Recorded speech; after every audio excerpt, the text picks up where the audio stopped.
পূর্ব বর্ধমান জেলার মেমারির সাতগেছিয়াতে পথ অবরোধ করে বিক্ষোভ দেখালো বিজেপি।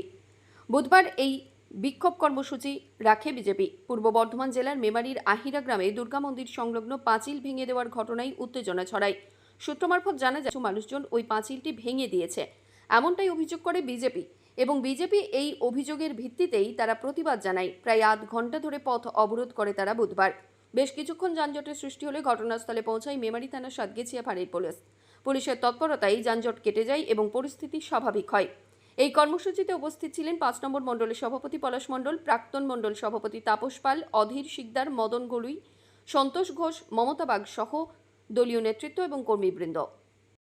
আজকে আমাদের দলের তরফ থেকে কি কর্মসূচি নিয়েছে? গত সোমবার সকাল 11:30টার সময় আইরা দুর্গা মন্দিরে বিশেষ সম্প্রদায়ের লোক এসে একটা পাঁচিল ভেঙে দেয়, তারই প্রতিবাদে আজকে পথ অবরোধ করা হয়। কোন জায়গায় পথ অবরোধ হয়েছে? সাতগেছিয়া চৌমাথায়। কতক্ষণ ধরে পথ অবরোধ চলেছে? 8 ঘন্টা হয়েছে।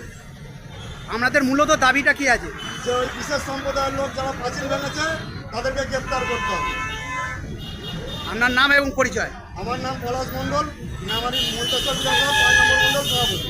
তাদের তরফ থেকে আজকে পথ অবরোধটা হয়েছে? ভারতীয় জনতা পার্টির তরফ থেকে। মৃত্যুঞ্জয় যশের রিপোর্ট, সংবাদ আজকে নিউজ।